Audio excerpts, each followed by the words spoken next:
Hello everyone, this is Megan Jones. Today we are going to be discussing the information processing theory.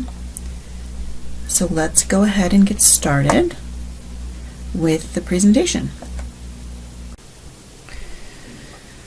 Information processing theory describes how information is received, processed, stored, and then retrieved in the human brain. This theory compares processing of information by humans to those of computers, rather than behaviorist notions that people merely respond to stimuli. Information processing theory discusses the mechanisms through which learning occurs. Specifically, it focuses on aspects of human encoding and retrieval. Information enters the brain through our senses and is then processed in our working memory. Here it is stored and recalled from specific areas of our long-term memory. This recalled information can lead to an output response to the stimuli. Here is an information processing theory computer analogy where they look at your sensory memory as input devices. That leads to your working memory, or processor RAM, then to response to stimuli, or the output. If you look at back to the working memory, it can go to and from long-term memory, or the hard drive storage. Cognitive information processing theory is often referred to as simply information processing theory. Information processing is not really the name of one single theory. It is a generic name applied to various theoretical perspectives dealing with the sequence and execution of cognitive events. Information processing theories focus on how people attend to environment or environmental events, encode information to be learned and relate it to knowledge and memory, store new knowledge in memory, and retrieve it as needed. Learners are viewed as active seekers and processors of information. The basic concept of information processing theory is that the brain receives input, processes, and delivers output. Information gathered from the senses, or input, is stored and processed by the brain, and finally brings about a behavioral response, or output. We are going to discuss three major contributors to information processing theory: George Miller, Atkinson and Schriffen, and Crick and Lockhart.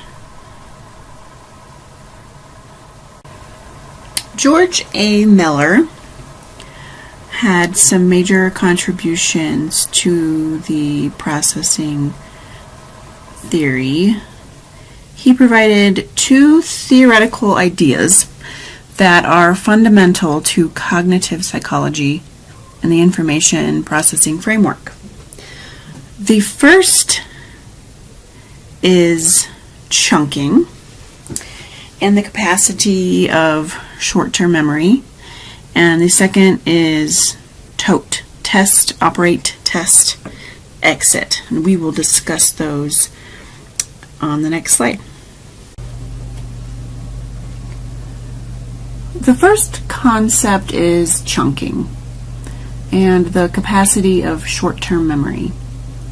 Miller presented the idea that short-term memory could only hold 5 to 9 chunks of information. This is 7 plus 2 or minus 2, where a chunk is any meaningful unit. A chunk could refer to numbers, words, chest positions, people's faces, etc.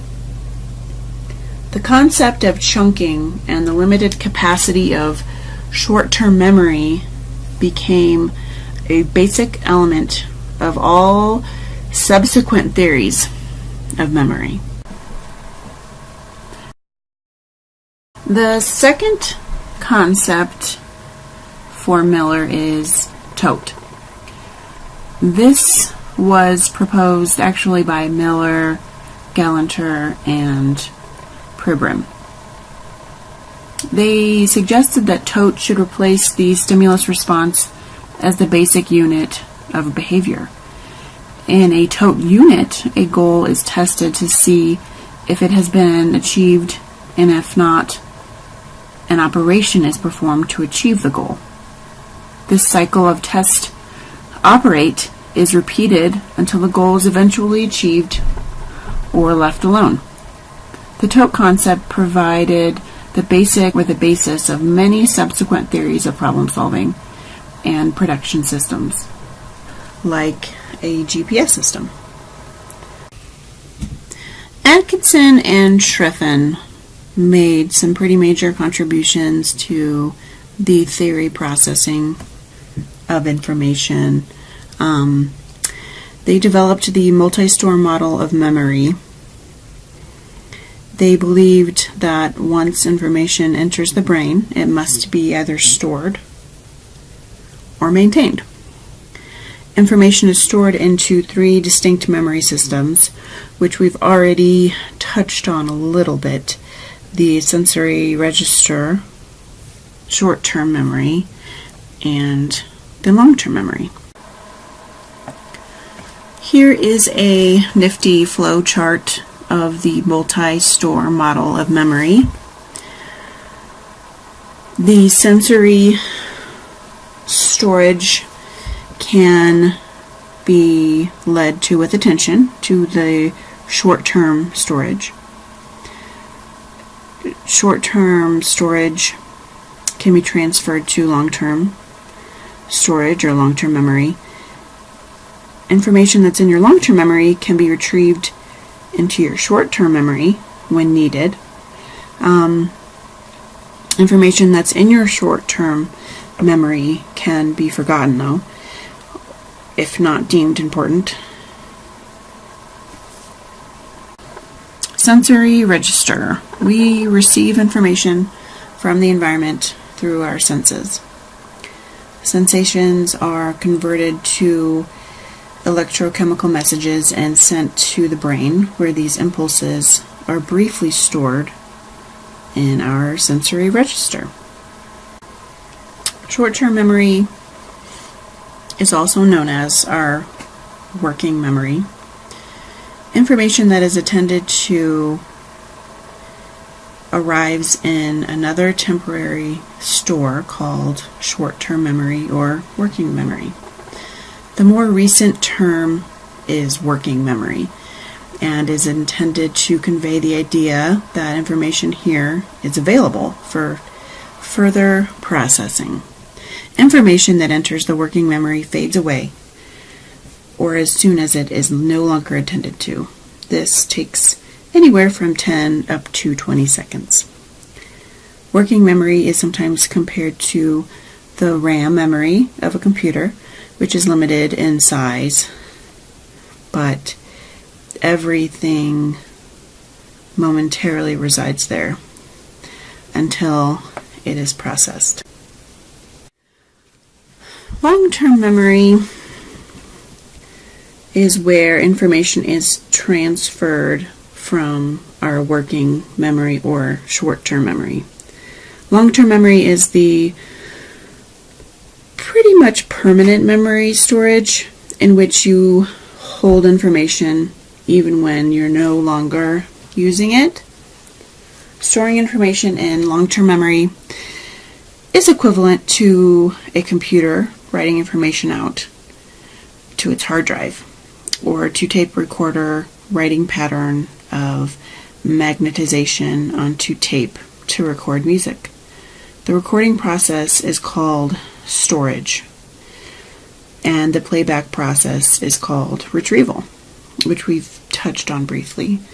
Permanent losses do occur as a result of brain damage, and it is possible that some memories are forgotten if they are not tended to or accessed for a long period of time. Craik and Lockhart developed the level of processing model as an alternative to theories of memory that postulated separate stages for sensory working and long-term memory. Stimulus information is processed at multiple levels simultaneously depending upon its characteristics. The deeper the processing involved, the more that will be remembered.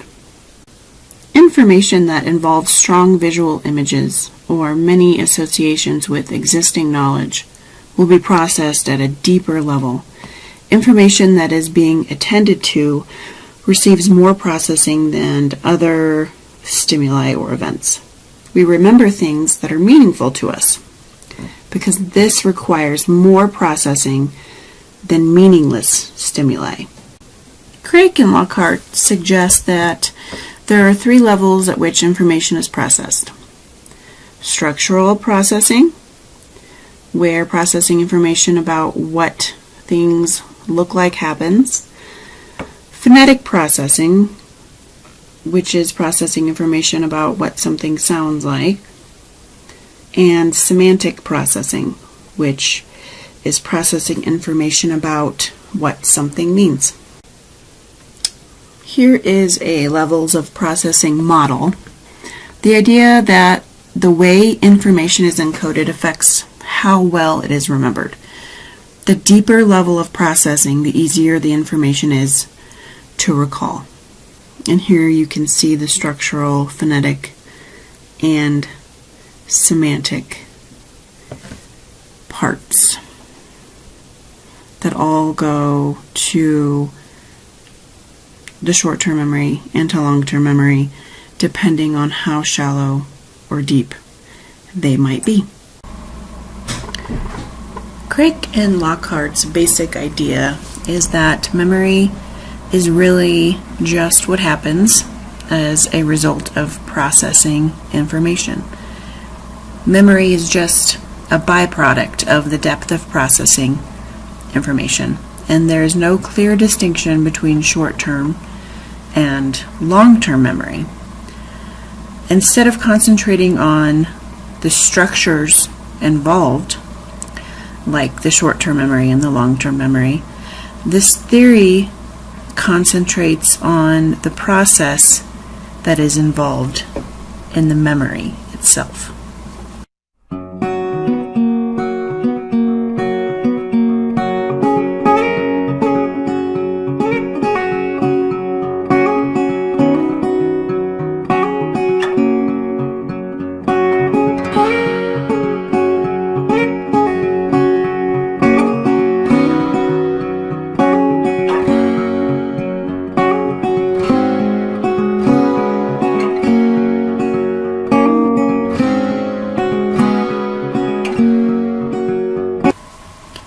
Thank you everyone for listening and watching my presentation on the information processing theory. I hope that you enjoyed it and you were able to learn a few new things.